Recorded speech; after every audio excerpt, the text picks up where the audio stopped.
Yeah, we were going to a gig, and that was the first time I was, traveling to a different city for a gig in Bengal only, but it was like a good 6 to 7 hours journey in car.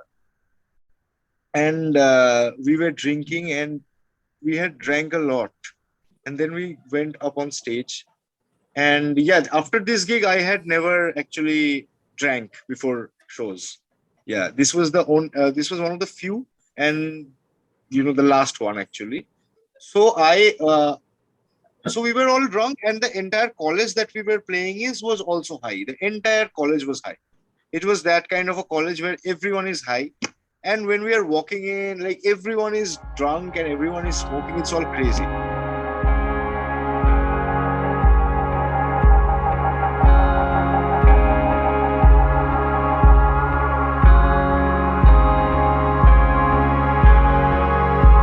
Hi everyone. Today we have with us none other than Mr. Nabarun Bose himself. So maybe the half of the earth already knows him for his works, but for the half of the people who doesn't know him, Nabarunda, what would you like to say? I'm a music producer, a keyboard player, and a composer, and sometimes I sing and rap as well. That's pretty much, I guess. So that's one of the most versatile things I've ever seen as a keyboardist from him. So take us through the entire journey of your childhood till now. Like, what got you into music, or you were born in a family which was musical, or like you just developed this passion later on?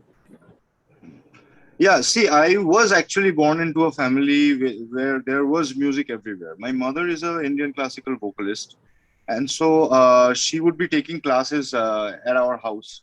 So I would keep listening to her practice and do her rivas, and take classes when I was a child. And parallelly, my father is happens to be a great listener of different kinds of music. So he would play, stuff like Simon and Garfunkel, John Denver, Shumon Chattopadhyay. তখনও Shumon Chattopadhyay. He was still known as Shumon Chattopadhyay, not yet Kobir Shumon. And initially and sometime, and he would live in Bangalore basically. So when he would come to Kolkata, he would buy all recent releases, like that included bands as well, like Bhumi and Chandrabindu. So yeah, there was music everywhere in my house basically. So, and the first instrument that I actually started learning was the sitar when I was very young. So, but you know, Indian classical music needs one to, calm down and sit and practice, which was very difficult for me at that point of time. So I discontinued with it after a point, but I had learned for like 5, 6 years when I was very young. Then I started playing the keyboards around class 11, I guess, class 10 or class 11, because I had been, listening to rock music since when I was in class 9. So yeah, that's how pretty much it all started. So it's like it's just so the family you were born is just kind of like an accelerator in your journey as a musician, right? Yeah, see, later on when I started doing music myself, it never felt like I was like doing something very new, or I was like, there were challenges, but challenges of a different kind. It came to me spontaneously because I was, born around music basically. Well, in India specifically, not a lot of people get this opportunity to actually be inside a family of music. Well, Absolutely, absolutely. so my mother used to sing. She was like she is recently, but it just became a hobby, a passion. And she was also an Indian classical singer, like all of those. They call it. I don't know, like bhajans and singing. Like my mother still has that Gito Bitan stuff, like this thick of that Rabindranath Thakur. It's like it's like Bible for music, like Gito Bitan, right? Mm-hmm. So she's also a Right. singer. So from the very childhood, I've also seen her play the harmonium and sing different stuff, which is kind of, if I see that right now, also it feels like it's kind of humanly impossible to do because you like your See, voice just but can't do see, all of that. it's like pretty standardized that pretty much every household, every middle class household, or every, any household has some musical instrument in Yes. India.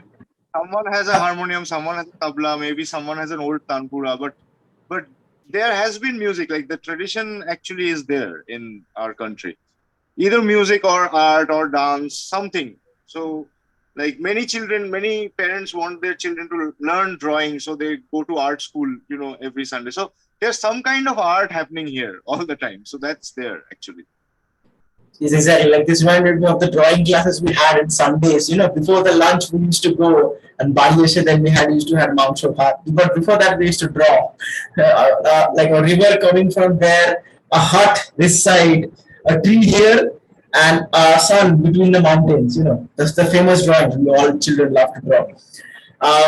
And still, when I see, and it's basically, especially in a city like Kolkata, it's very popular that people have like even a ukulele at their home. That's very common. Like we just go and see, you'll see cultural photographs drawn on the, for example, or hanged on the wall. You'll see instruments lying here and there. So it's just ingrained in us. Yeah, it's there basically. Everyone learns Rabindra Sangeet when they're young. Like it's very hard to find a Bengali who doesn't know, at least two or three Tagore songs. Exactly, like in para tournaments and in all of those cultural gatherings, we all used to have Yeah, those shanais going on. right, and school prayers and everything. So Uh, it all gets imbibed somewhere. so basically, what is happening, or what's like actually happened and still happening, is we're all kind of like surrounded with music, right? So Mhm. that's kind of how we started. So that's a very beautiful, shiny start. At what age did you finalize that? For example, I'll play the keyboard. I'll master this instrument as such. Yeah, see, as I said, around the ninth standard, I started listening to a lot of rock music. The music that we actually grew up listening to, consisted of at that point of time. The bands that were very popular were bands like Linkin Park and Limp Bizkit and Creed and bands like that. And besides that, I was also listening to a lot of old stuff because my dear friend happened to be Pratik Srivastav. He's a very well-known sarod player. Currently, he's living in Mumbai and touring with A.R. Rahman. So we were childhood friends, and his mama, his uncle is Dr. Rajiv Chakraborty, who is also a sarod player, who is a part of the band Karma, where a lot of stalwarts have played, like Amit Datta, and Lou Hilt. And so at that point of time, at in Pratik's house, in his uncle's house, basically, there used to be a lot of international music. CDs had just come out. I'm talking about 2001 or 2002 times like that. I was CD has born just then. come out. Yeah, it's almost like long time back. Yeah, so 20 years back, basically. So CDs has just started becoming popular, but it was mostly cassettes, and we would like copy cassettes, one cassette to another. So I got a lot of from him. I had bought from him Bon Jovi's album Crossroad, Oh and yes. I had bought Hell Freezes Over by the Eagles from Music World, the cassette. So for around a good 1.5 years, these were the only two albums that I had. So I would keep listening to them all day and all the time. And later on, I would be introduced to bands like Deep Purple and Guns N' Roses and stuff like that. So I like all rock music listeners, I wanted to initially play the guitar, but then eventually I basically became a huge fan of Deep Purple, and I saw John Lord, doing crazy stuff on the organ, and so that kind of fascinated me, that how he could like go completely crazy with a keyboard, and like so and gradually eventually I bought a keyboard. My grandma basically bought it because I had fared well in some examination or something, so she bought me a Casio. So I started uh, teaching myself. Basically, I started learning. I knew a little bit of theory because I had learned the sitar earlier. So I started picking up songs basically. So after a point, I started realizing that I need a certain guidance. So I went to Shovik, who was the keyboard player for Insomnia at that point of time. And later on, now he's a music director. Later on, I went to Indroda, and gradually, and a lot of lessons from John Novello, a lot of lessons from a lot of David Bryan. I got all those CDs from Free School Street. Basically, at that point of time, there was Chotu's shop, which was very popular because he used to sell all these pirated CDs, all these lesson videos and tutorials and concerts. All of them were pirated, but though that shop was like a dream world, the most rock and roll place for us at that point of time. And then gradually 3 or 4 years later, the internet came in, the torrent came in, and everyone stopped going to Chotu's to buy stuff because everything was available on the internet now. So yeah, gradually that's how I kept going into the keyboard and you know started delving more. And later on, after Anupam Das band happened, I started getting into music production as well, studio work and stuff like that. Wow. This is kind of like a roller coaster journey you've gone through, right? Yeah. So do you remember and still do how many how much time do you put in like every day to actually hone your skills, maybe do practice on the keyboard? What was your initial practice hours, if you would like to say? Yeah, initially I used to practice a lot because apart from the because I used but watching people like John Lord, and at that point of time Dream Theater was very popular, and Jordan Rudess, that Yeah. that makes a kid want to practice at that point of time. So and I was not very outgoing at that point of time. I was pretty much an introvert. I had a very close knit group of friends with whom I would be comfortable. So yeah, I would be at home most of the time, and practice my stuff basically. So initially and gradually, then later on, I became friends with a lot of people who lived nearby who were also musicians.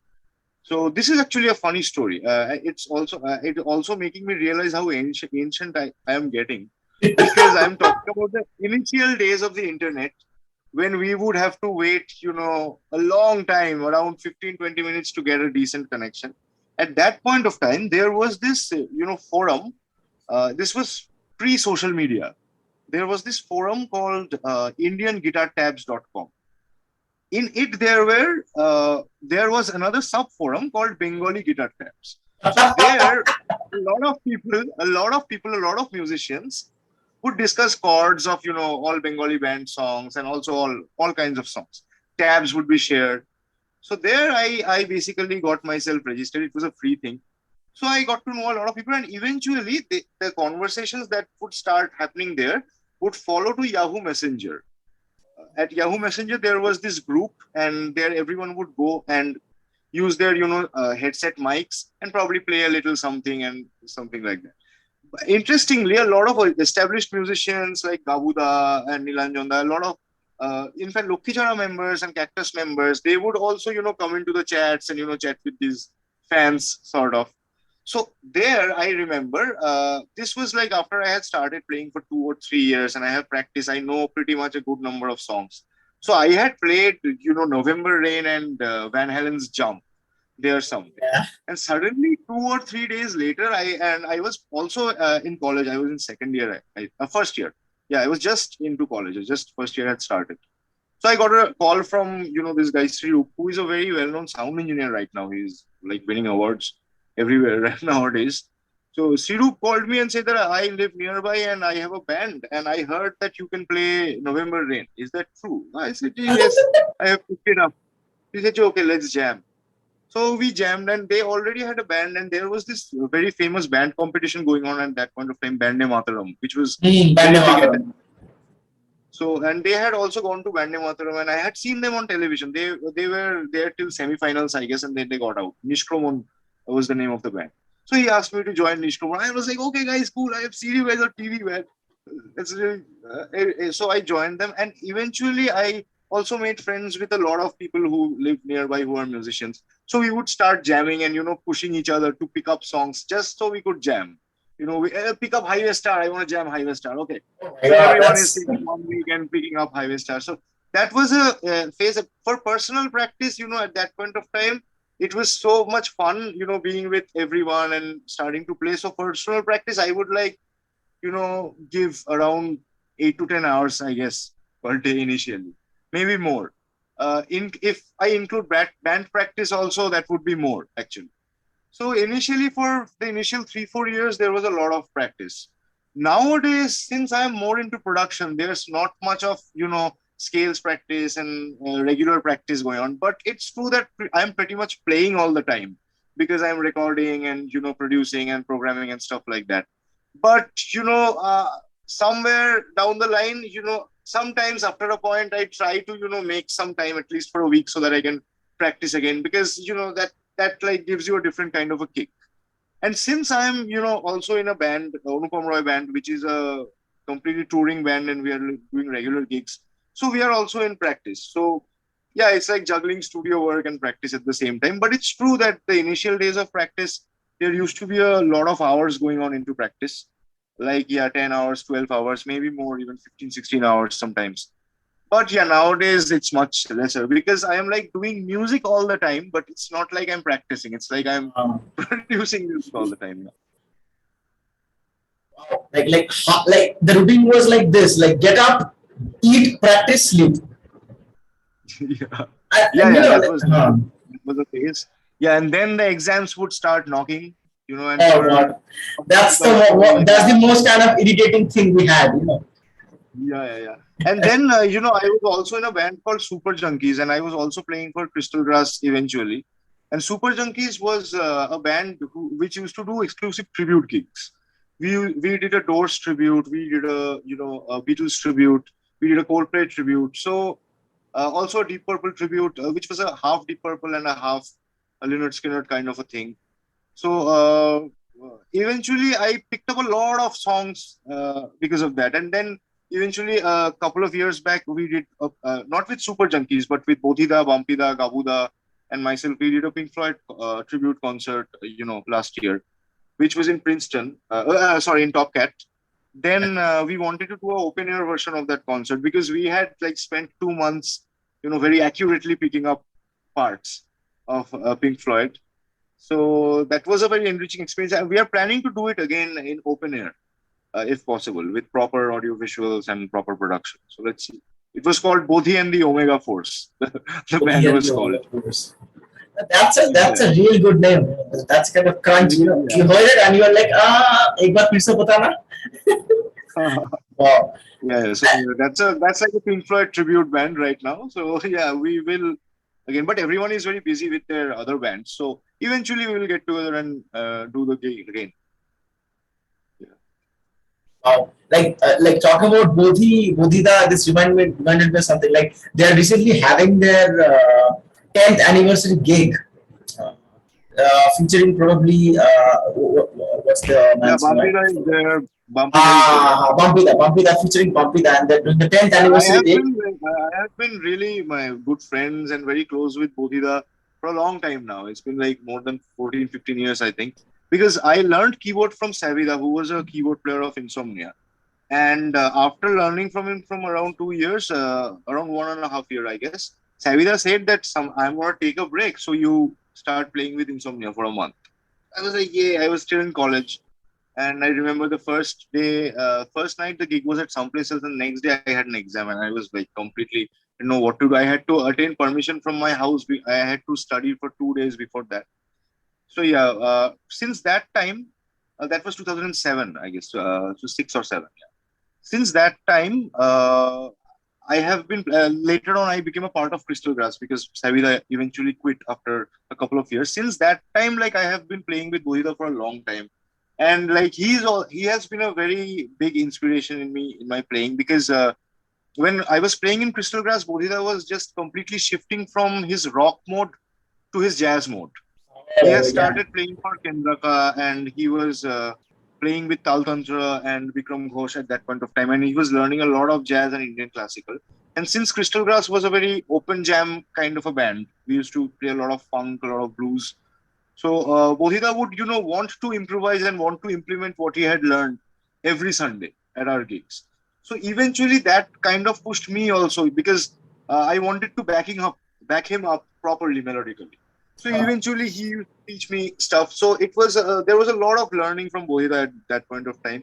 And eventually later on, he started when he started Bhavishwata Ghosh Trio. I had even played on their initial couple of gigs. Uh, at the initial couple of gigs, they used to do a lot of covers like Jimi Hendrix and stuff like that. So yeah, and a lot of 70s blues stuff. So they would feature me on a couple of gigs. Then later on, they became like Bohida's trio. Right now, it's a very, very cerebral, very dark. It's a very, I say it's very hardcore progressive rock in the guise of jazz, basically. Like like the way Bodhida touches his instrument, it's like very eye-catching to see because the sound, the tone it makes, it's kind of really like it kind of projects that he has actually invested probably thousands of hours creating and shaping all of that, Yeah. amalgamating his kind of It's thoughts. very cerebral. The music that he's delivering right now is very cerebral, and it's great that it's being appreciated abroad because the kind of music he's playing, honestly, here we don't have. Yeah, there is a niche audience, but the real deal is out there basically, and Yeah, so he has exactly. been. So they have been touring a lot in Europe and stuff like that, which is a great thing. A jazz band from India, which is playing with so much of energy and prog rock kind of sensibilities. So it's good that they are like getting appreciated abroad. Exactly. Like I saw them in probably Spain, Europe, they're touring over that area, and Yeah, yeah, yeah. They have just having this idea that in a country like India, doing music as a career, it's kind of like a freedom fighting challenge. Like you have all no, of these absolutely. challenges. See, for us, my here like live gigs are one thing because yeah, there are a lot of gigs happening, so musicians can actually survive. But the thing is that surviving while doing the kind of music that you really want to do, that is a big challenge basically. Exactly, uh, exactly. because uh, because if you want to earn, either you have to invest a lot of time and a lot of if you can invest a lot of time not doing anything else into that. That's like the dream ideal situation. uh, but in most of the time, musicians here have other jobs, to support themselves so that they can do the kind of music that they like.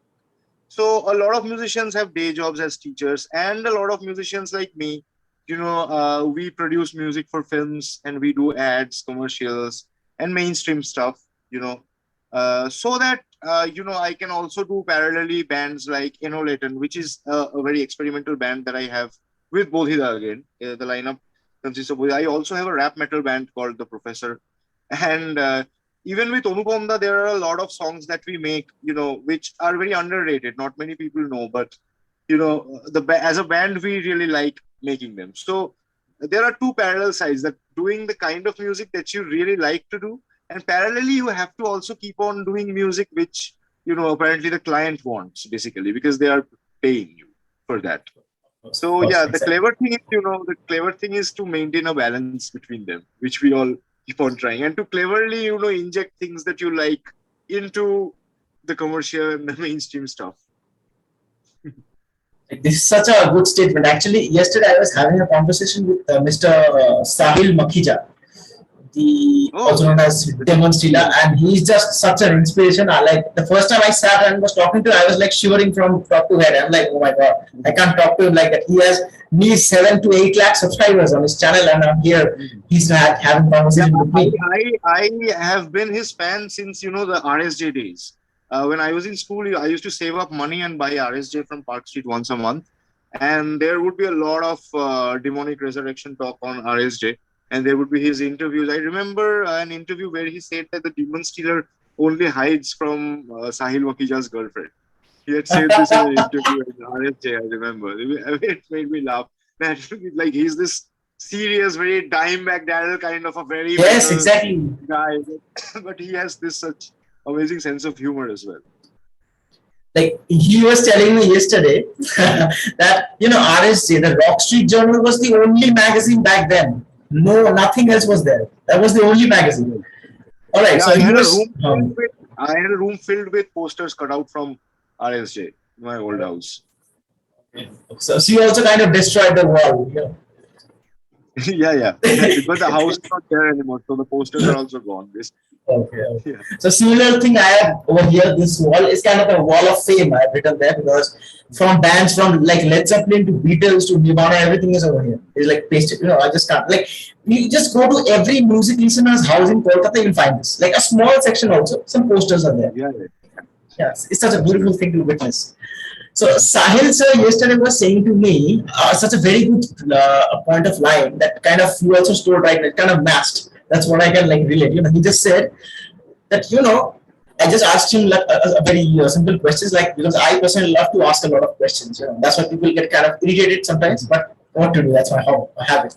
Um, so I was asking him, so Sahil sir, what would you advise for musicians who are just starting out and want to take music as a career? He said, first and foremost thing he said is don't. Okay. First and foremost thing, he said don't. And the second thing he said, it kind of touched my heart. It's very true that, come on, man, doing music, it is an expensive hobby. Yeah, Music true. is an expensive hobby. And I If you're thought for doing like it, 2 minutes.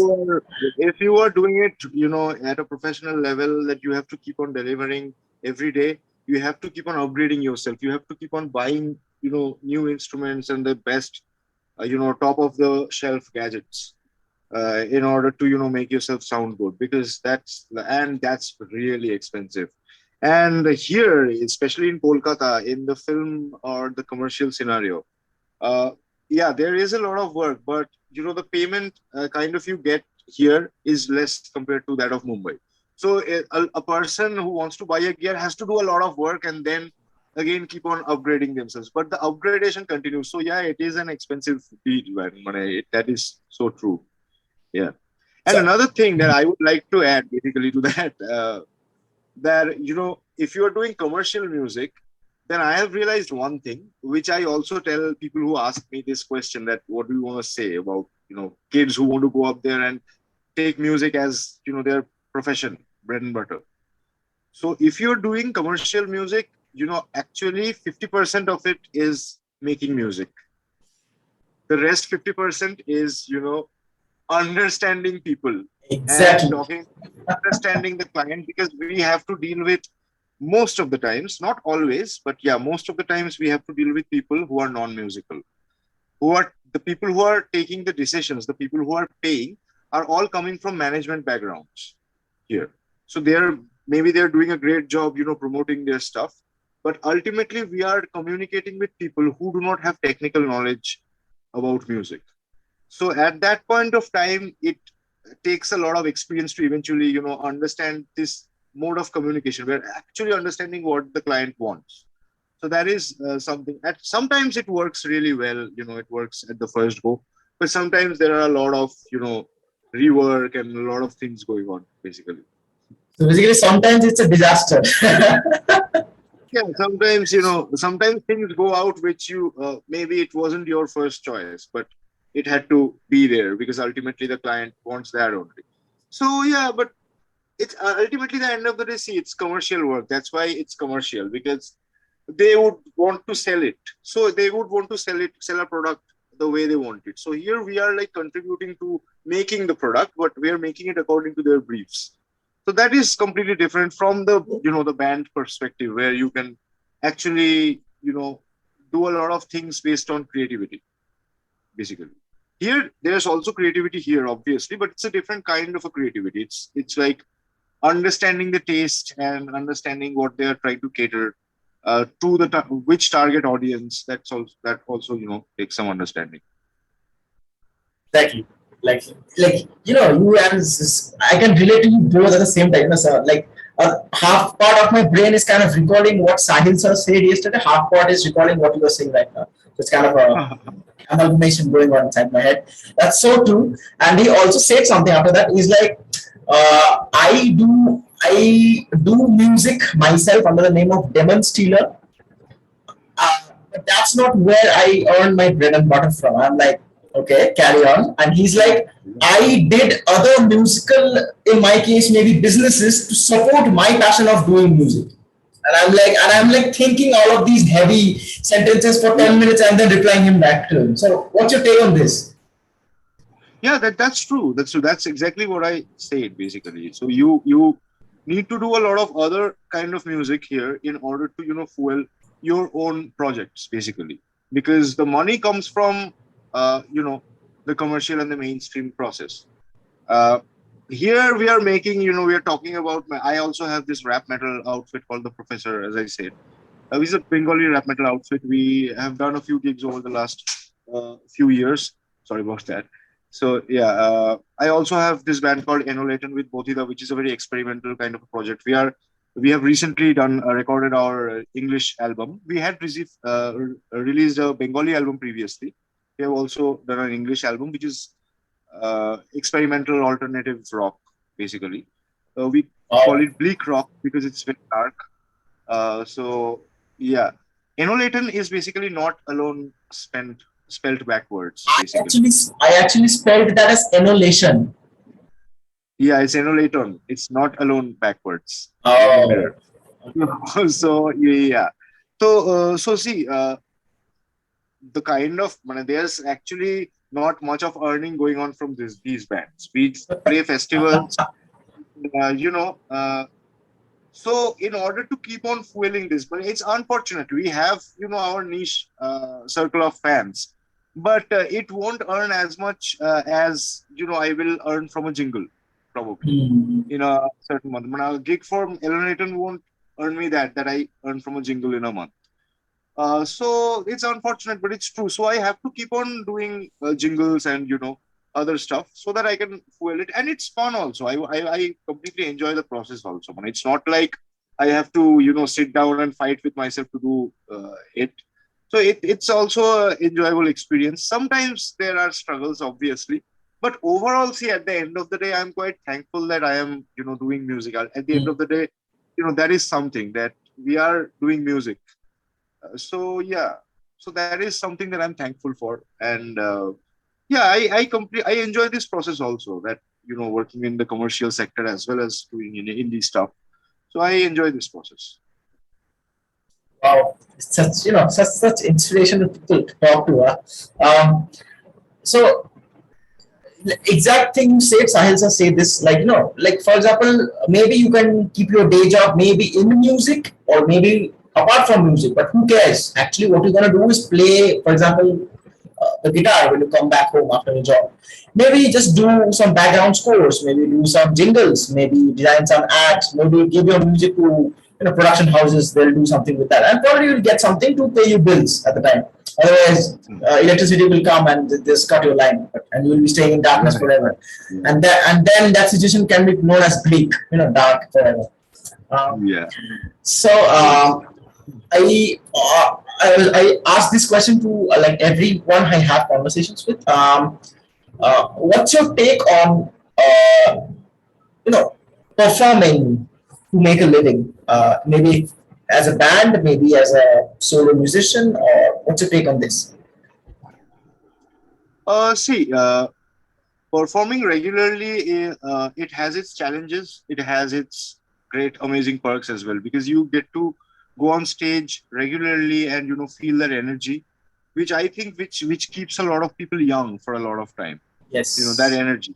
Basically, that's why rock stars don't really age. Basically, maybe their voices crack, but GNR is still touring right now as we speak, doing their uh, not in this lifetime tour. So I saw their live stream a couple of days ago, and when Slash is playing, you don't it's Slash, it's the same guy, the same hat. Maybe he has buffed up, maybe he has gained weight and he's older, but in your mind when you hear him, you can see that young guy with the cigarette in his mouth. So they don't That signature age. hat over him.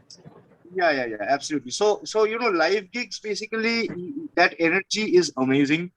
Uh, Going up to a crowd and feeling that energy, that communication, it's amazing. It also helps you understand where you are as a composer or as a musician, what is actually working, where it's actually connecting or not. See, the cons are always there because certainly it's a very hectic profession as well.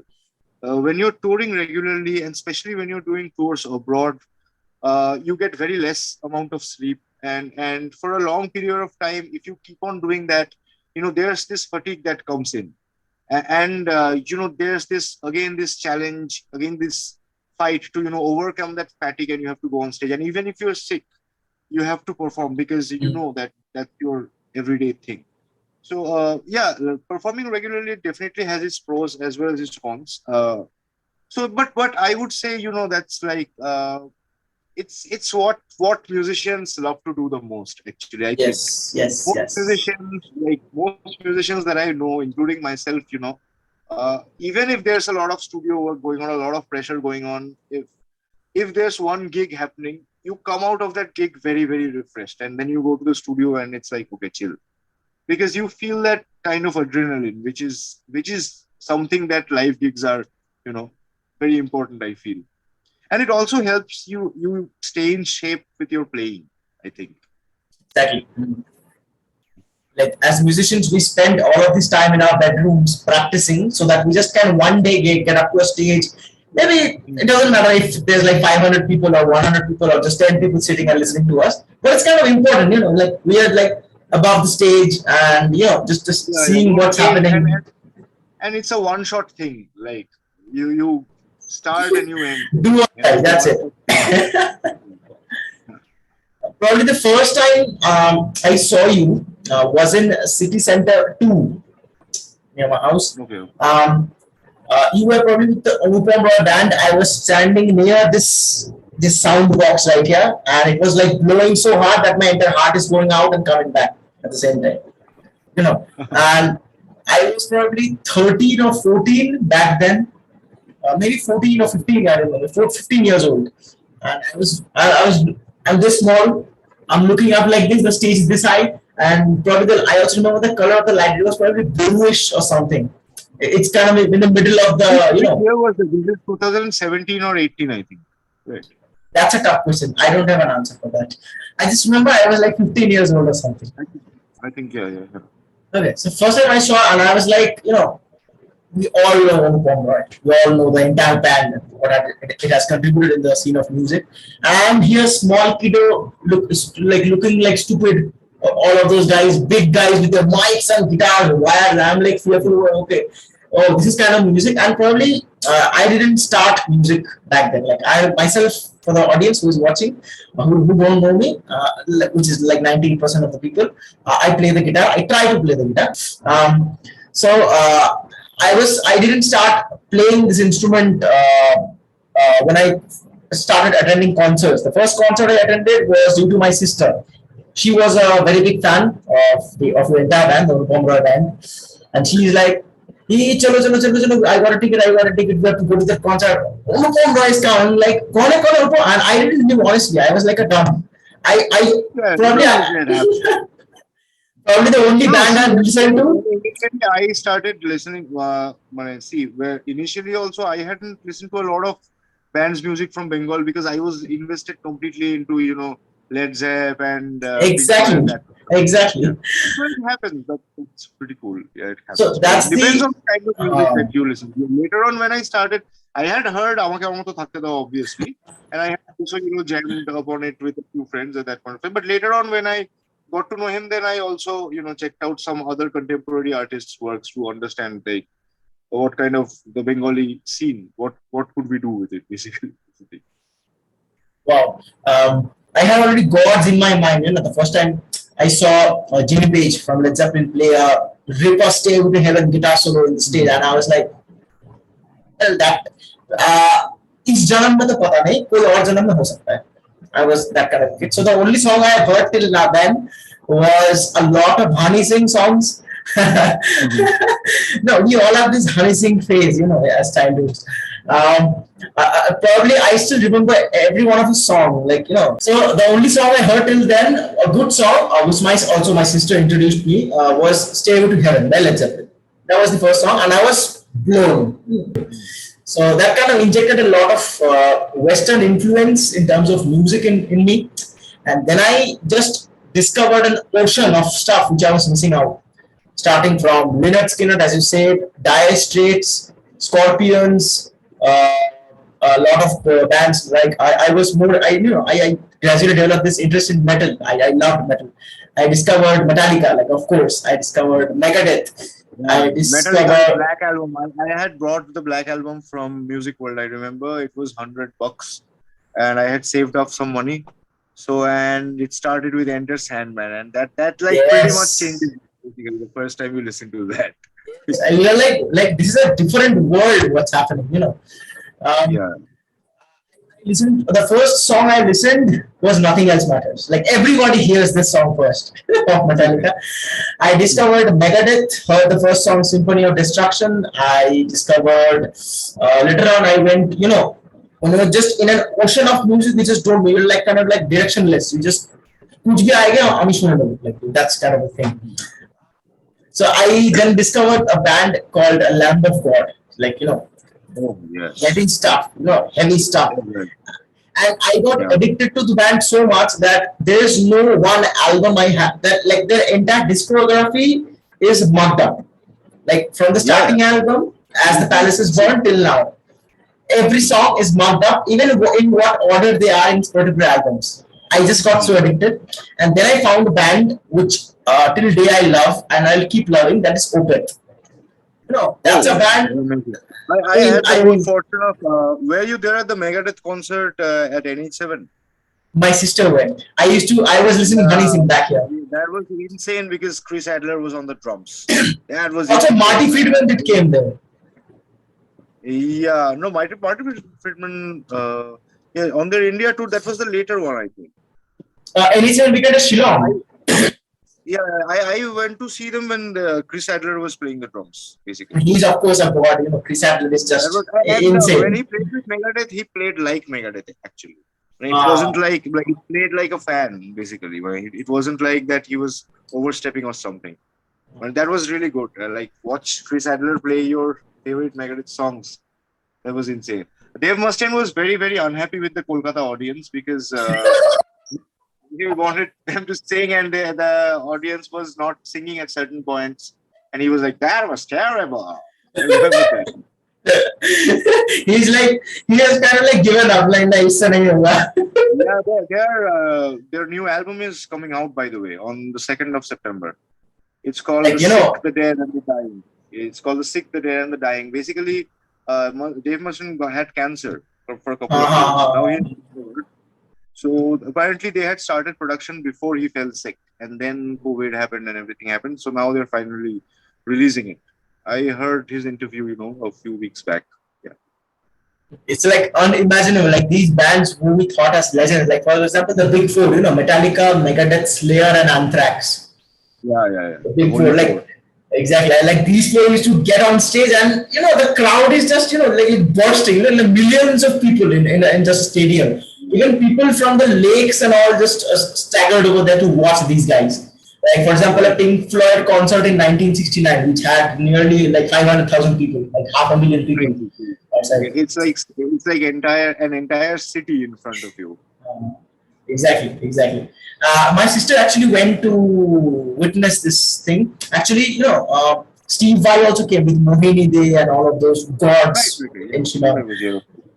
And she told me that once in a while, what happens is because that's a hilly area, all the lights are shut off. Only the stage lights is going on, and everybody used to light up their cell phones, the flashlight, and you just look around and you see a million stars over the hills. And it's just she was just telling me this is just a thing to witness. We also do that at our shows on a particular song, and it's a beautiful thing to see from the stage. Exactly. Amazing. Yeah, it's like crazy. You're in the center of a galaxy, for example. Stars are just like around. Exactly. I only went to the NH7 in Kolkata when Poets of the Fall came, and that band is like just I like can't speak of that. Like so good. Lot of bands came actually. I had seen Poets on Nozrul Moncho a long time back. That was their first time in Kolkata. Nozrul Moncho was still an open air theater at that point of time. And the audience was great here. And I remember they had tweeted or something that Kolkata will definitely be on our top 3 lists. They had released Cradled in Love at that point of time. It was the Cradled in Love tour at that point of time. I remember. Yeah, the front man is like the vocals is just so melancholic. Yeah, he's a great front man. He's a great front man. And the entire band is really good. So one funny incident. I used to cover Lift with my college band. That band actually later on they went on to do the band called Inhuman. I don't know whether you have heard about Inhuman. Inhuman. They used to do Death Tribute, Ankit was the guitar player They vocalist. probably also, I have seen them appeared in TV. Maybe they appeared in TV. I guess. No, that was Atmahatta. That was Atmahatta. Atmahatma. Inhuman was later on. Then later they broke up because they had to, disperse into different cities. And now I think Ankit is, again reforming the band. Okay, so you just took up a band's name called Atmahatma. I had a conversation with the entire band the previous week, and it's just Oh, cool. nostalgia after nostalgia. So Ronnie Da was Yeah, there, Devashish Da was there, two new bands joined. It's such a right, beautiful stuff. Um, right. so till that point, I was just listening to this stuff, and all of this concert was going on. So in Kolkata, along with Poets of the Fall, there were some local bands which are just lovely to witness. One of them, I'm biggest fan, is As We Keep Searching. Samvit, Yeah, yeah. Samvit, that's the By the such way, a beautiful band. tomorrow are you I'm going coming, to I'm Amit coming, Gupta also? I'm Oh coming. yeah, I'll see you. Even I'll Okay, be. okay, okay, okay. We'll sit together. We'll have some coffee, please. Yeah, yeah. Yeah, I Um, am. I have been wanting to see, this power portrait of Amit, and Shombit is there, so it should be really good. absolutely. And Amit Datta is like just Yeah, yeah. out of the. And Amita playing rock is the craziest thing ever. I had the good fortune of playing 2 or 3 gigs with him. Actually, we played around 4 gigs with Crystal Grass. Amit Datta Yeah. featuring Crystal Grass. We did a show at Nozul Moncho. We went to Jamshedpur and Guwahati. I think we did a tour together. And Amita is like, he's an amazing person, and like he is so chilled out. Initially, I used to be, I'm meeting Amita, and that was like I was very starry eyed at that point of time. I remember the first time we went, we had rehearsed for some time together, and what I really loved was Amita, encourages you to play better. When you are soloing, he would back you up in a way that your solo will sound so good that So you solo keep will playing. shine. Yeah, exactly. And like he's just having fun with chords at that point of time, and he's not even soloing, which is such an amazing thing. We had practiced for a few days, before the gig, and I remember when we actually landed in Guwahati, I had picked up Amit Das guitar. I said, "Please let me carry it." And Amit Das said, "No, no, no, কোনো ব্যাপার না." I'm like, please let me just carry it out of the Please, please. airport. like we used to explain like तुम नहीं समझोगे रुको अभी मेरे को पकड़ने दोगे. Yeah. Kind of a celebrity vibe. Yeah, yeah. Amita is, and he's like completely a great person. I mean, like he's very inspiring. Basically, he's very Exactly, exactly. inspiring. He wants you to, he makes you want to play better. He makes you want to feel good. He has this aura of very positive energy about him. I feel so Uh, whenever you or interact with Amita, it feels really good. Basically, I have some of my friends who are like, you want to learn guitar, go to Amit Datta. That's it. That's the end point. Yeah. I'm like these kind of noobs they he won't accept. So yeah, one of my friends was telling like, also, Amita, Bodhida had told me that Amita had also invented a scale, which consists of 8 notes, basically. okay, So it's proper scale. When it adheres to all the theories and everything. It's a proper scale which is close to Marwa as a rag, but I don't know it exactly. Maybe we'll hear some of it tomorrow. Yeah, probably will. so we are basically so I am preparing from today only to actually give up tomorrow after seeing that concert. Okay, so I'm preparing for giving up. Okay, okay, that's my strategy. Um, so the first time I heard Amit Datta playing some of the like I heard some of his tones on his fingers. It's just like he's like kind of speaking with the guitar. It's like Yeah, a psychological connection going on constantly. completely. Like, and even and like as I said that the gigs that we did with him, like we listened to his original material, like Ambience Dance, which is like very cerebral and very, it's like completely cosmic in a way. But when we did the tour with him, we were playing all rock, and he was playing Deep Purple, and we were playing Jimi Hendrix and Led Zepp, and to hear Amita play all those stuff, with his own thing, putting it inside the solos, and it was insane. Highway to Hell, AC/DC we play, and imagine Amita playing the solo to Highway to Hell. But it was Like, uh, insane. And on Highway to Hell, I didn't have anything to play because there's no keyboards. So I used to just stand at the tambourine and just look at Amita. Oh yes, like the hands are just, black and black solo is crazy. Right? yeah. He's when he plays rock, basically since this is a very important thing actually. Since he delves into so much of complicated music, Mhm. so much of very very complicated music, that when he plays rock, he plays it with a conviction that like comes with all that experience basically. So that's why it sounds good when he plays rock. Exactly, exactly. His entire sound horizon is so big that if you somehow make yourself indulge in that, you'll just stream for 10 years his music, entire music. Right, right, And right. unfortunately, a lot of musicians from Kolkata, like for example, Sambit, he's just a phenomenal drummer. Yeah, You know, yeah, absolutely. He's great. so So maybe he's we'll a good friend of mine. We're of the same age, and and since his father is a classical musician, Shubhendra Roy. Suvan, yeah, His father Suvan sir. and my mother used to be friends. They used to jam together, and so we would Wow. also meet as a child.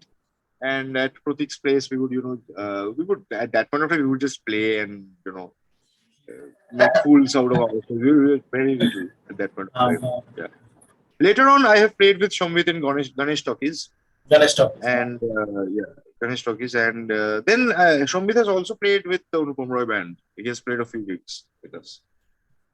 Like like name one band he hasn't been a drummer of. He plays in Tajdar Junaid, he plays in Yeah, yeah. Noiseware, he Very, plays in very, Ganesh very Talkies, he confident. plays in, as we keep searching, like 4 or 5 bands, and also What Escapes Me. That's another, Yeah, or yes, like out of the crazy, deep crazy. band. Uh, so Yeah, I was recently requesting Arindam Da from What Escapes Me to have podcast, and he's like busy all the time. Like he's doing the audio visual thing right now, and he's just so busy yeah. all the time. And probably the first time You can actually have Shayon of What Escapes Me on the podcast. mhm. He is like a great sound engineer, one of the best right now, and he is touring with us as a sound engineer with the Anupam Roy Band for the Wow. last 3 years. And besides, he is also the guitar player of my rap metal band, The Professor. So I would love Shayon to is have it. yeah, I'll send you the link. I'll send you the Sure, link sure, of sure. our I'll send you the link of our first Absolutely, EP. absolutely. Yeah. So, but on that EP, Shayon wasn't there. Deep Phoenix was the guitar player on that EP. Mm-hmm. But now Shayon is playing. So, Shayon is actually very good with sound and technicality. So you can have him on the podcast. And since he's a touring sound engineer with a lot of bands like Anupam Roy Band, Somlata and the Aces, he has also mixed great artists like Shakti, John McLaughlin, and a lot of great artists because he has Wow. worked with Pida for a long time. So you can have him on the podcast. Actually, he has a lot of experience, and maybe he could share, Yes, really yes, cool yes. things. I am like a knowledge bin. You just throw out the stuff, I just take it somehow or the other. Shubhodip. Exactly. Shubhodip with of stick bills, and I must say I also have had a conversation with him like probably a month back, which is also on this channel. Okay, And he was talking about his new venture production, like the stick bills, and he's right, right. doing kind of like great work. And also, I like saw every one of the. I have been in the studio with him for tracking all of the music he does. He gives on the Yes, songs. yes. Previous work of him was actually by a song from Anushka Patro. He's just a Right, so right, right. fabulous Yeah. singer. And Mhm. I was in the shooting, so my job was to actually maintain the lighting and stuff. And I was like, okay, let's do this. This is interesting. Um, he was telling me, okay, let's do one thing. I saw one of the projects in Stick Wheels as well. It's the machine gun. So tell me something about Yes, that yes. project. It's one of the That most was fantastic things I've ever seen. that was actually yes. It was Shubhodip's brainchild. Actually, he actually made me listen to this song called Machine Gun, which by Shaheb Fakir, and he had sent me this link and said that he wanted, to present this in a completely different way, in a very, very fresh, contemporary way, probably in a very national kind of format. So we gradually zeroed in on the idea of using rap. So I contacted EPR. We have been friends for quite some time. And Orkodeep, I had listened to Orkodeep recently. on a few of his band shows. Actually, he has a really good band called the Folk Diaries. So diaries, They are yeah. touring all over Bengal right now, and they're really good. They great energy, and live, as a live act, they're really good. So I wanted to keep that energy and Orko's that voice. But see, the funny thing about Machine Gun is, what we wanted to do is, like, basically we wanted to keep the idea ethos of the folk, uh, the folk vibe, basically, যেখানে আর কি, like it's happening in front of you, basically. So there is a lot of chorus happening, and at the same time the idea is unity in diversity. So we used a lot of sounds, like sounds of gunshots. Basically, we replaced the snare with sound of a gunshot. Then there Wow. was sound of, yeah, if you listen to it, that's basically sound of a gunshot. So that kind of depicts that the name of the song is Machine Gun. So that kind of Yes, represents exactly. it. And gradually the idea of the video, when I had just started working on the song, the idea of the video was also discussed, that it would be a video about unity in diversity, finding unity amidst things which are like fresh and which are new, like the kind of stunts that we see over there, the kind of dances that we see over there. It's very contemporary, but at the same time it's falling into the tradition of folk tradition, of which speaks about freedom, basically freedom of Exactly. expression. That was the main idea. So that's why I wanted to create this sound which keeps the folk vibe. So we used all those folk instruments like the dotara and a lot of dubki and khomok. Along with that, we used diegetic elements like gunshots and drops of waters and stuff like that. And then there was this sort of a very dubstep vibe to the entire thing, which we wanted to keep. So yeah, it was a fun project to work on. So and it's been appreciated also. So it feels Yes, good absolutely. that. Probably if you see like probably 10,000 views in that 5,000 times I only listen to that because that's such a beautiful Oh, okay, thing. thank you. And the time is whenever I listen to it, no, there's such a number of it's a huge soundscape altogether. Like for example, in Yeah, the side that was there's the dotara idea. going on. Yeah. That was the idea, to create this huge wall of sound, pretty much, which and there's a lot going on, track wise in it. And when Mm. EPR wrote the rap, I had sent him the basic beats, and I had asked him that, like, write 8 bars, 16 bars, whatever. And when he wrote the rap, I was like, okay, now there has to be a gunshot in this. So I basically replaced the snare with this gunshot. EPR is just such a phenomenal rapper. Like Yeah, it's he's part over the red jacket, in yeah, the in absolutely. that bus stand, and I was like, oh man, this is I have to hear this again. Like, what the hell is saying? Like from the starting, like someone is holding him down to the Right. area, and then he's like getting up and stuff. And one funny thing, it's such a beautiful thing to witness. There was a one funny thing. I was making fun. I saw you walking out in that Neil Punjabi, and I was like, "Oh, Mr. Nabarun is like, oh." Yeah, I But had shaved my beard at that point of time, so I was looking very different. And yeah, at that point of time, this was actually shot right a few days before the lockdown commenced. So we had to, and it was a very fun shoot. Actually, they shot for around 2 3 days. They couldn't get all of us together because all of us were doing different things at that point of time. So my shoot happened on location in Tangra, inside this entire slum area where a lot of kids were there. So we used them in the shoot, and it was a lot of fun. like the kids were good actors as well. Like they acted such an important role, like as an important Right. guest in the music video. Because I don't think if there was such randomness of the people who were around you people, I don't think the music video had this kind of a freedom of expression vibe. Right. Because Exactly. it kind of like just projects, That was the idea. That uh, was the idea to, delve into, join different kinds of elements, which are probably, not usually heard together. Dubstep and, all of this folk instruments, along with diegetic sounds, along with, stunts and dances, along with that entire narrative of, the artists who are the mime artists and everything, all of these different forms of arts coming together to create this explosion. That was the entire idea, basically. it's just beautiful. Like three people. Orkudik, he's just a phenomenal musician Yeah, himself. Orko is a great Uh, performer. Yeah. you always like there with your Neil Punjabi and of course EPR. Three beasts in Yeah, one music video. Like what the hell more can we expect? Come on, man. It's just yeah, it so was. beautiful to witness.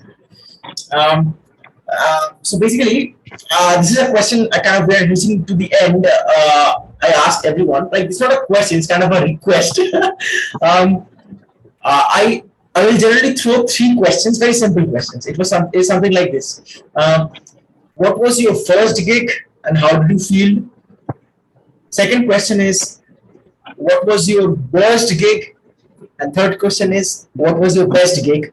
And before we commence further, I asked this question to Sahil sir yesterday, and he said, we were once touring, they won the Metal Golden Award. Like they have won Demonic Resurrection as a band has won so many awards. He was telling, and I was like, oh my god, they have got Rolling Stone awards, this and award, that awards. And he was like, after finishing the set, some people didn't like it, and there was stone showering happening. Oh So shit. so he was like, our drummer, he was safe behind the drums. We were running around with our guitars to save ourselves. And the poor keyboardist, I then reminded me of, okay, is this similar thing happened to Nabarun as well? And the keyboardist, Bechara, what happened was he was playing a particular piece and a stone came and like made a fuss in between the Oh keys. shit, man. That It hurts. just yeah, it kind of stuck, and he was like, "No, he can't move with the keyboard. Like he'll just fucking fall down in this entire stage with the keyboard." And he was like, one stone probably had hit him here, and he had injuries, and like lots of stones thrown. Like, you can imagine, like 5,000 people, out of them, 100 people are throwing stones. It's kind of like a meteor shower, stone shower. So that was one of the most worst gigs they had, and they were like, somehow we finished the set and we got down somehow. It's just like can't explain it. So, what was your experience in your worst week on first and the best? First gig was when I was in school. I had just started learning the keyboards, and there was this school band competition going on at CSM. And me and a few other boys. See, I was in Pathovan. Pathovan as a school has always inspired us to do art and theater. And I am very much indebted to Pathovan because it has given me many things many strings which I could follow on later on in life. But at that point of time, bands and rock and roll was not really our school's thing. It was more of a cultural traditionalist school. So we had like gone to CSM to perform, and we had performed a couple of songs, and we were horrible. We were horrible. We had rehearsed for 2 or 3 days, and everyone was messing up their parts. The drummer was, falling sloppy, and it was horrible. And the band before us had kicked ass. So that is probably one of the worst gigs. Has to be because it was horrible. And later on, when we came back and we were like, we shouldn't perform, man. We shouldn't perform. This is bad. This is really bad. This is bad in different levels. So we shouldn't perform. And so then later on, there was this television show called Syllabus NA, which was coming in. They used to showcase all the talents of different schools. We wanted to perform there, but after this performance, we said, no, no, no, no, No, not no, on no, TV, no. man. There were probably 25 people in that auditorium. It's fine, but not on TV. It's going to be there, and like later on, who? Like it's going to be one of the grandest insults we will do out to ourselves. It was horrible. It was a horrible gig. Yeah. So I don't know. Yeah, the guys. I don't think any of them are doing music anymore right now. In fact, funnily, all those guys that were the first band in school. I'm not sure though. Maybe they play for fun, but professionally they're not. That I know. Worst gig. This is definitely one of the worst. But another worst gig, I would say. This is. This happens to be while touring with the Anupam Roy Band. It was a gig in North Bengal. I won't say the gig was bad.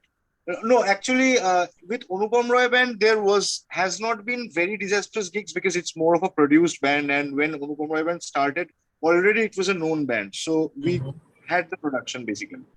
The worst show, I would say yes. Right, this has to be the worst one, and this is Like you're yes. thinking very clearly. Okay, कौन सा I हो was सकता है? yeah, I was in third year at that point of time. I was doing gigs with a lot of bands. A lot of new bands had come up at that point of time, and a lot of them were getting gigs in different colleges to open for other bands and stuff like that. not many keyboards players were in the foreground at that point of time. I was someone who knew a lot of songs, so a lot of bands would take me. There was this show, and there was this band.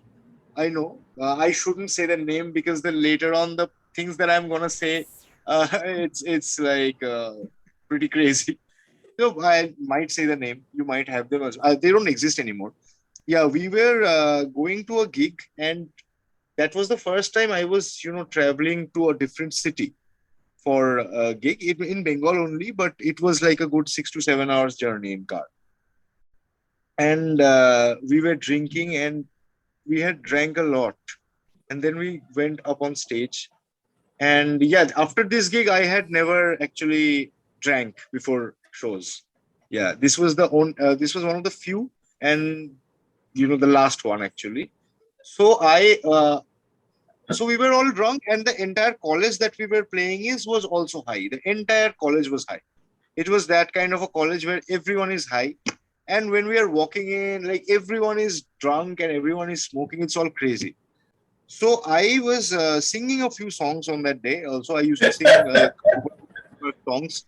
I remember I was running around the stage with this microphone, and what happened was the wire of the microphone was around the vocalist's lyric stand. So it Holy eventually shit. running around the stage like Axl Rose, and eventually this wire started turning around this lyric stand, and it fell. And there were lyrics all over. There were papers all over the stage, and I am still running, and the vocalist is on the ground picking up the papers. Some of the papers are out in the crowd. He had this big khata of songs, and all of it is out there. And he is also drunk, so he is like doing whatever he can. So that was one crazy gig, and after that gig, we were all like, "You shouldn't be doing this." And I don't know about the others, but this was the last time I had ever gone up on stage with alcohol. When I played with someplace else, when I played at someplace else with Crystal Grass, it was different. You could, have a couple of beers while playing and stuff like that. It's not like you're getting hardcore drunk. We are talking about a 7 hour journey by car where we had gotten us. So it was crazy, and the audience loved it, loved this entire thing, and this was the pre-internet era. If this was the internet era, probably it would have been recorded and it would have been there somewhere. That crazy vocalist like throwing papers everywhere with his mic stand. So this has to be the worst gig actually. Has to be the worst gig, and I'm sure the other band members will also agree who were there at that point of time. All of them messed up in different ways, like crazy ways, basically. So yeah, it was a lesson. Yeah. Such So a big life lesson. best gigs actually it's very difficult to pick up one because uh, gigs where sometimes things really go according to the plan, and when really you are spot on and you know that no one is making any kind of mistakes, and it's all see, mistakes happen, but the more minimal it is, the better it is. So yeah, there are a lot of good gigs actually. So one of them was a few days ago at JU, at Jadavpur University. The Anupam Roy Band gig was there. Crazy. There were a lot of people, and after post COVID, a lot of people are coming to see shows, and because everyone's tired of staying at home probably, and there's a lot of good energy right now. Even the Pink Floyd gig that we did last year has to be one of the best gigs that we did, because of the sheer fact that everything went according to plan in that gig. Since we were handling with Pink Floyd, there was a lot of audio visual elements happening, a lot of things happening. Everything went on point, and everyone performed with minimal mistakes. So that was also one of the better gigs actually. So good gigs keep on happening. Sometimes gigs, things do not go according to plan, but you keep on going, basically, as the thing. So the horrible and disastrous stuff is what stays inside our brain. We are like, हाँ अच्छे gig तो होते हैं लेकिन वो एक बार क्या हुआ था पता है ना? We actually fell down Yeah. and spilled all of our lyrics, and the audience is like, what's this is the lyrics, they are only Yeah, reading the papers. I was singing. I remember I was singing "One Step Closer" by Linkin Park. I Oh, remember that. That's why all of that running, and that was crazy. I don't even remember. It's all a blur, like Joe Walsh would say. So but again, that was a lesson, and I realized that I am. when you're playing on the big stage, when you're actually playing at a stadium or something, or even in an auditorium, there is a sense of responsibility that you have to have. So Absolutely. these things cannot really happen because a lot of people are not. It's not just about the people on stage, right? A lot of people are there who are working behind the stage to make the band sound good. So yeah, with Anupam Roy Band, it's very produced and it's very sorted because we have been doing this for more than 10 years right now. So it's about getting better production, better with production every time. So that gig, that was a college band kind of a gig, and after that, I realized that I won't be able to do that because I would screw up in some way and take bad decisions on stage, which won't be right, which would be irresponsible.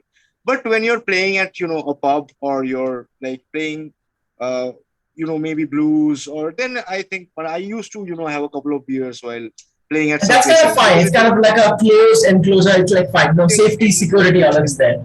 yeah, you don't I wouldn't appreciate going up on piss drunk on stage and messing up. Yeah, You're that was a like, very guys, Ah, today we'll be singing. Hey, what we're gonna be singing? Hey, drummer, where are you? Drummer is probably drunk, also sitting over there with the drumsticks. It's just drummer is like probably sleeping off. Yeah.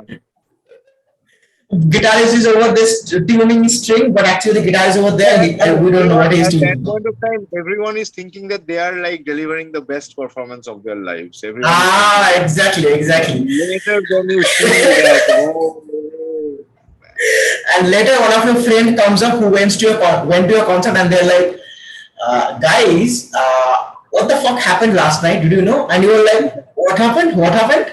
We don't. We did a gig. Nah, hey, what happened? Guitar friend, come here, come here. And then he or she explains what happens, and they are like, oh shit, this happened. Well, hey, we shouldn't be playing together. We shouldn't be playing together. All of these stuff happens. It's such a beautiful thing. But we chose to be musicians, and we're suffering. So, yeah, yeah. It's a different um, kind of suffering. Yeah, we are all suffering in sweet some way suffering. or the other. Yeah. Misty suffering. Probably like two more questions for you. Probably you're mad at me right now because I'm just questioning you in the middle of the night. For the people who are watching, we're talking midnight, and for the people who are guessing that we have been, like we are born together, we're friends for 25 years. No, this is the first time I'm talking to him face to face, right? Yes. About that. Right. Right. So don't Absolutely. have this misconception that I know him. This is the first time I'm talking to him. But of course, you can see what the hell we are doing here, right? We just being crazy all along. We're talking about Right. beers and spilling lyrics outside the stage. Come on now. Yeah. So basically, what was your inspiration in playing the keyboard? Like, who did you have a like idol? Like, okay, for example, Dream Theater's Jordan Rudess. Like, he's just a Yeah. freaking god. Yeah, I used to follow three keyboard players very, very closely. One of them was Richard Wright, Pink Floyd, Oh my god, yes. Ray Manzarek of the Doors. We did Doors tribute tour, so I had to pick up a lot of Ray Manzarek's parts, which were very, very educational at that point of time. I learned a lot of blues, a lot of good licks from Manzarek, basically from learning and his entire technique of playing the bass with the left hand and soloing on the other hand. It was insane. At Yeah. that point of time, it was very, very helpful for me learning those techniques. And there's obviously John Lord of Deep Purple, who had driven his organ through the guitar amp, through the distortion to make it sound like a beast. So that was like, these three have been the primary inspirations. Later on, I started following a lot of keyboard players like John Novello, who is a great R&B and blues organ player. You should check out the band called Niacin, which Nice. features Billy Sheehan on bass, Dennis Chambers on drums, and John Novello on keyboards. So I also bought John Novello's lesson videos and learned from some of his lessons at that point of time. Uh, uh, there has been while at the from the perspective of playing pop music, there has been oh yeah, there are many other from the perspective of pop music. There has been keyboard players like David Bryan of Bon Jovi, who like when I play with bands like the Anupam Roy Band. So ideas from David Bryan, and since he also uses Motif and Yamaha, and I also use Motif and Montage and Yamaha for the Anupam Roy Band, his ideas often inspire me. And there are many other keyboard players like, David Sanchez. He's a great keyboard player. He's played with Sting and Eric Clapton and other great artists. And yeah, I can like keep on going on and on about that. But yeah, there are a lot of musicians, and you gradually, you discover more musicians, and you discover more about them, and you. So yeah, there are a lot of inspirations. But the first three inspirations were Richard Wright, John Lord, and Ray Manzarek. These were the first three major inspirations. So John Lord was actually the lord of the keyboards. Yeah, John Lord is like amazing, amazing. He was one of the dirtiest keyboard players that has ever been in rock, basically. And if you see old Deep Purple concerts, like Mm-hmm. he's crazy in those. Like The way he makes all of those black and white 240p videos yeah, on yeah, YouTube. right. And Like, him and Richie Blackmore, they are like musically, challenging each other at their solos, and they're like playing solos on top of each other, and then they're harmonizing. It's just insane the kind of yeah. that This was reminds me of the happening. first time I heard Rainbow. Like Richie Blackmore was the guitar player over there. There's a song called Stargazer from Rainbow, Yes. and the solo there is like, oh my god, this is putting my brains. He's like doing double tapping stuff. I'm like, what? Kya ho raha hai? Like, what is happening over here? He's just out of the stuff. And as a guitar player myself, if I talk about my inspirations, one of the first people I actually involved myself a lot was Steve Vai. He was just a Oh. freaking, like, Mhm. he's already a lord, we know. Then there's a musician. He probably needs to be known a lot, but not a lot of people have known him. His name is the one and only Guthrie Govan. Oh yes. Oh I yes. mean, I you was know, listening to the Aristocrats last night only. I have also seen them live in Kolkata when they came Swami, here. Yeah, yeah, yeah. yeah, like that, like Guthrie does stuff on the guitar, which is honestly, I'm saying, humanly not possible. Like, you give him a pop Right. song, he will do things.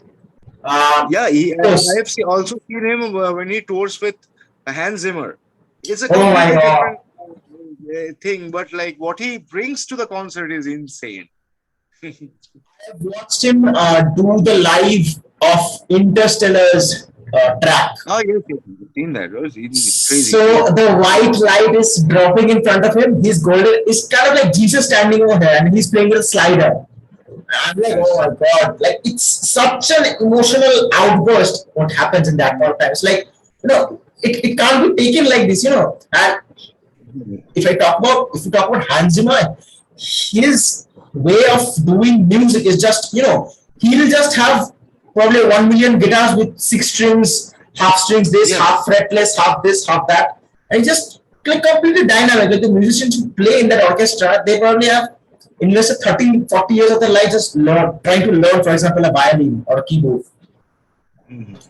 When Guthrie got into that, I was like, now this is something to witness. Yeah.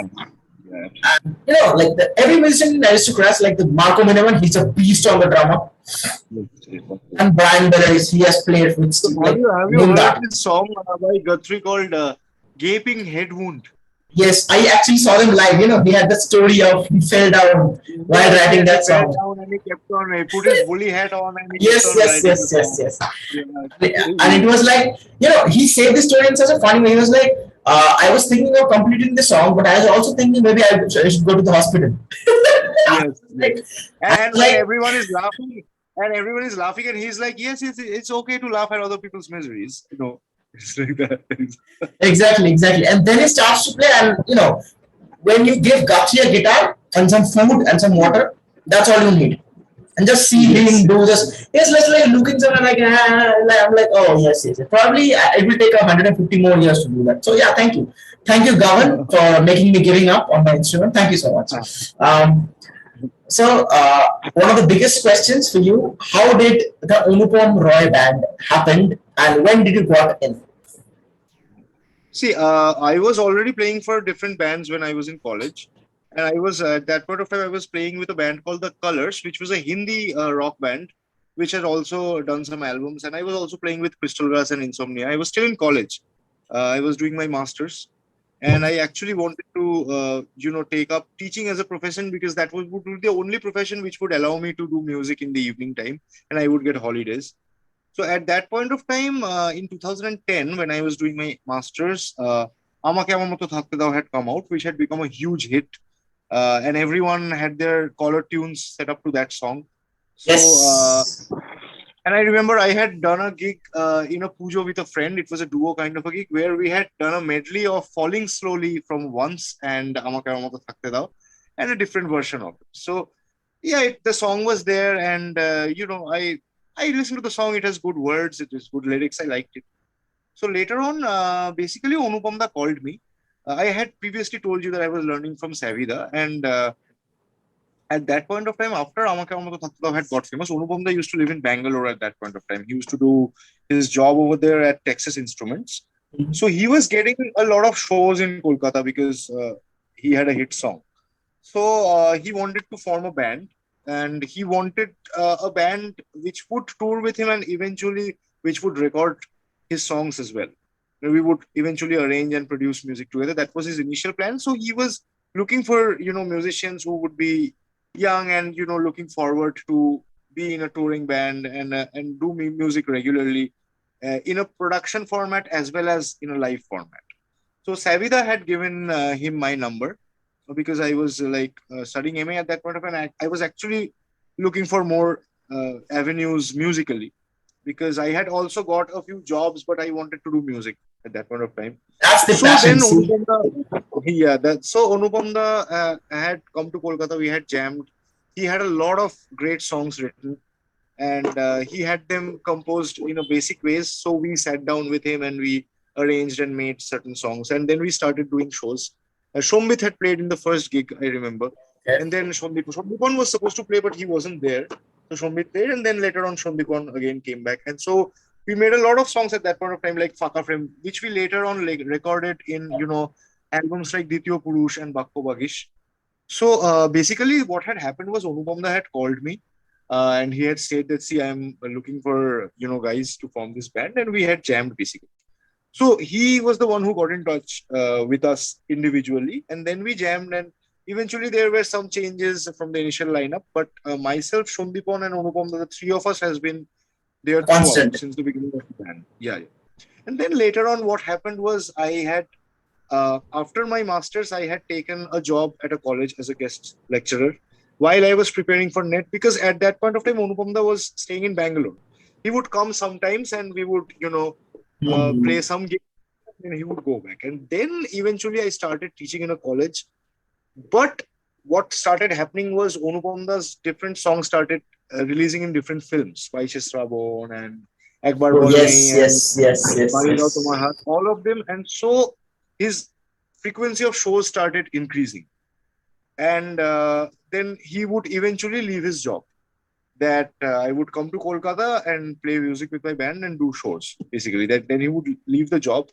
And at that point of time, he had told me that if you start producing music, uh, if you do a little bit a small setup at your home, then I can take more work because I need someone to produce my music for me because Rajada was producing his music and arranging for him at that point of time, Raja Narayan Dev.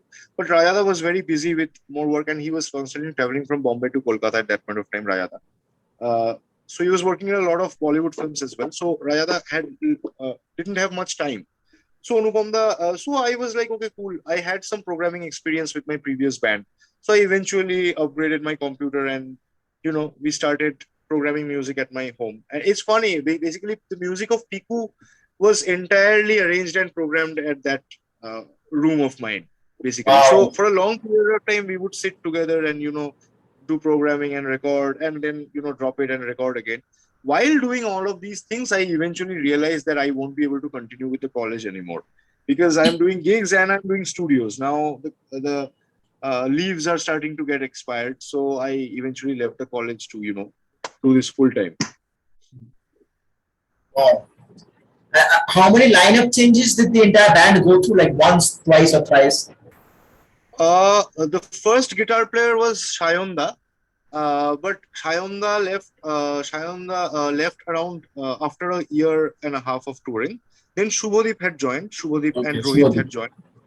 Yeah, Rohit was there from the beginning. Then Shubhadeep has joined. Shubhadeep was there for for 4 years, and around 2017, no, 2016, yeah, Rishabda had joined. And since then, since the last 8 years, it's been the same line. We had at basically the guitar player has changed. Oh, and the bass player. Basically, Rohit left with after Shubhadeep left, Rohit discontinued. So Rono and Rishabda. So there has been three changes basically.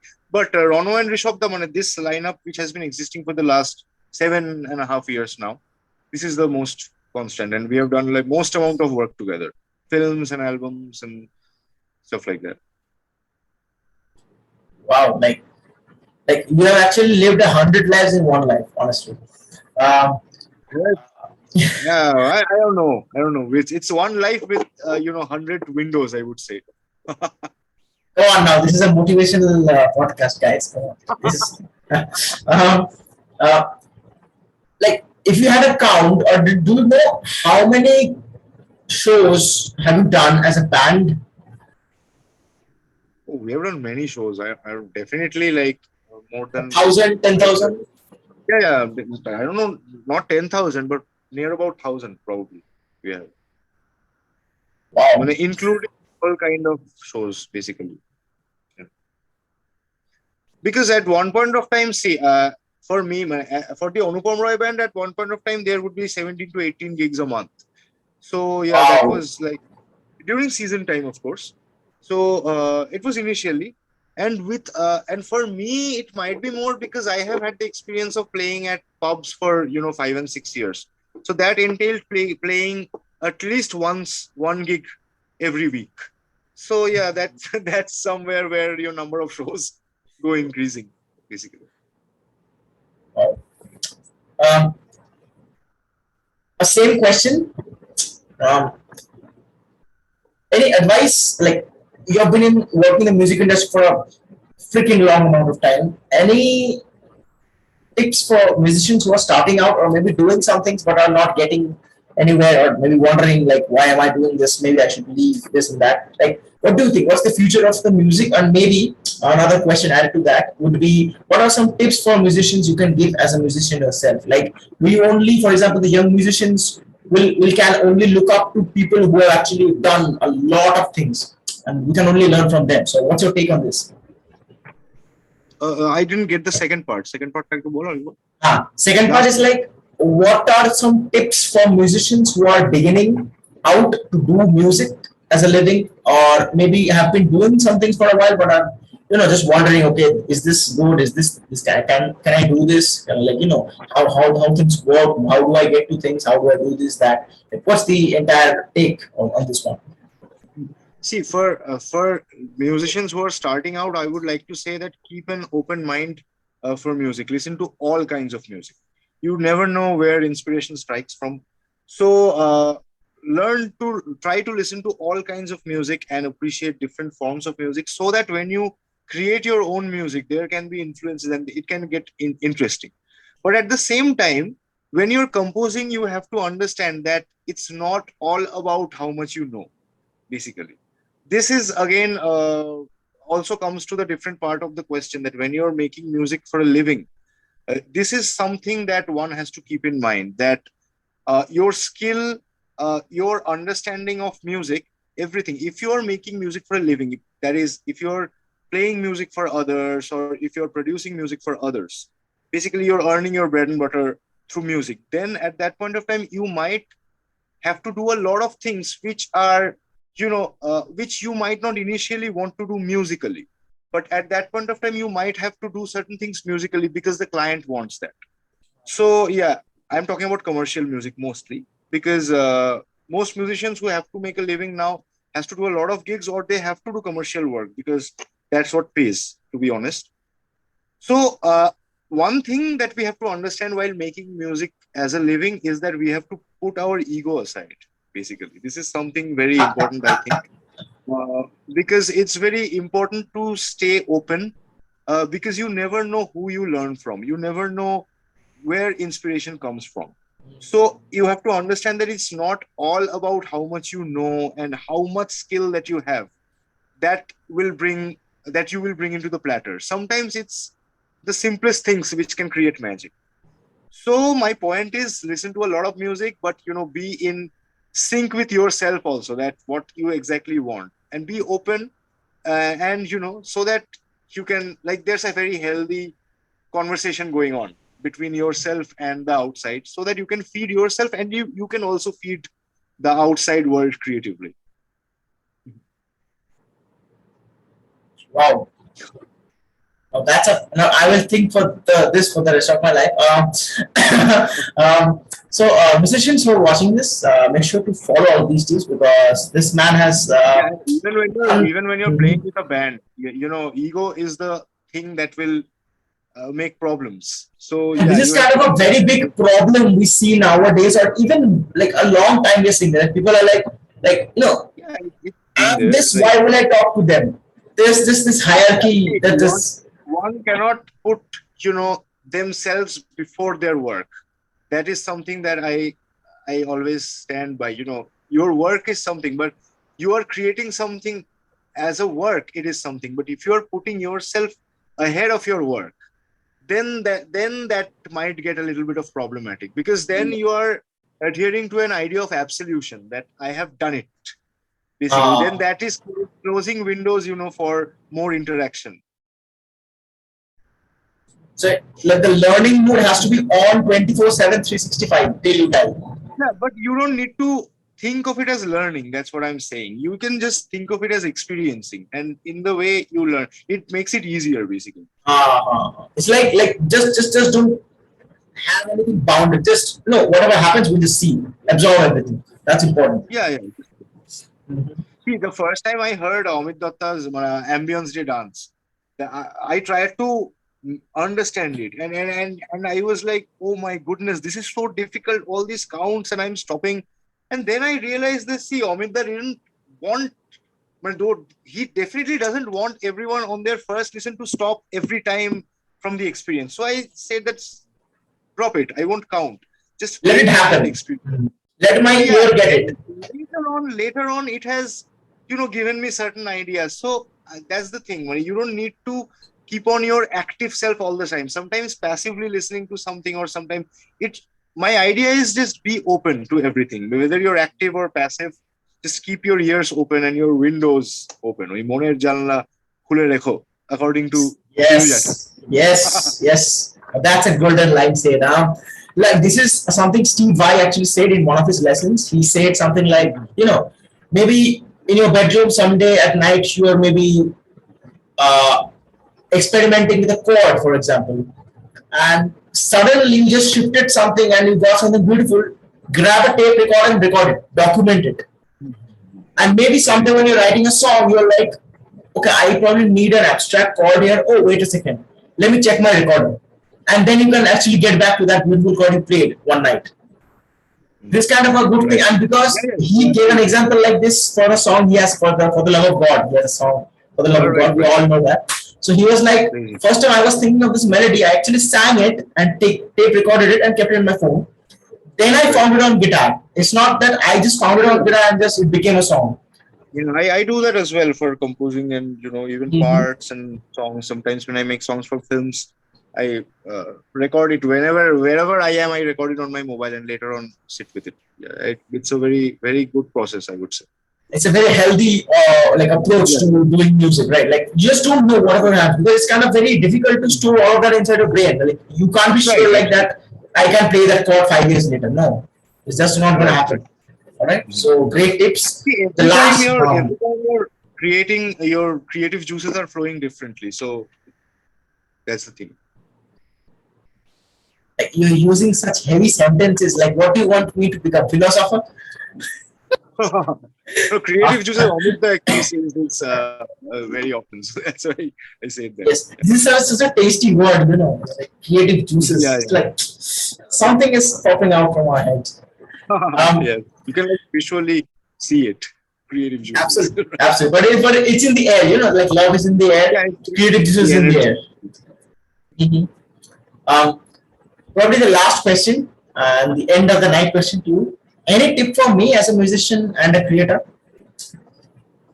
See, keep on listening to musicians, like keep on listening to. You already listen to a lot of musicians since we have been talking, and we have been like on the same page right now. Right now, I would, that's what I would say. Keep on listening. Currently, the musician that I am listening to the most is Bumblefoot.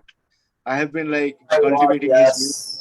He is like so good. And with Sons of Apollo, Sons of Apollo, what a great band. So I Yes, have been listening to yes. them recently, and so yeah, that's my tip. That like keep on listening to different forms of music. And what you're doing, you're observing, you're conversing with different people, taking ideas. So these things will come into play when you sit down and create something. Definitely, the experiences will come to play. But you also are gathering a lot of knowledge, so don't get too confused. So That's a very yeah, good tip. try Exactly. out different things. Try out different things and see what you like and what you don't. I think that's the most important thing. Like one of the most, like the people who are watching, one of the most, I've had a lot of conversations with a lot of bands, musicians from outside, even India. Like for example, Sahil actually had a conversation. He's probably in Mumbai right now, and I must say the people I'm meeting, the people who are like has achieved more than we can imagine, are actually the ones we can talk with. Honestly, I'm saying this.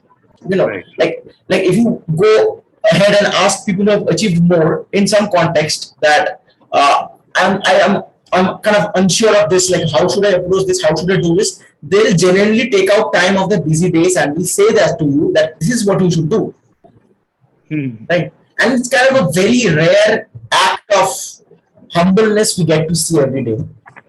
And one such Yeah. example is sitting right in front of you. It's just a No, no, keyboard we had a lord lovely himself. conversation, man. It was a great conversation. We talked about pretty much a lot of things.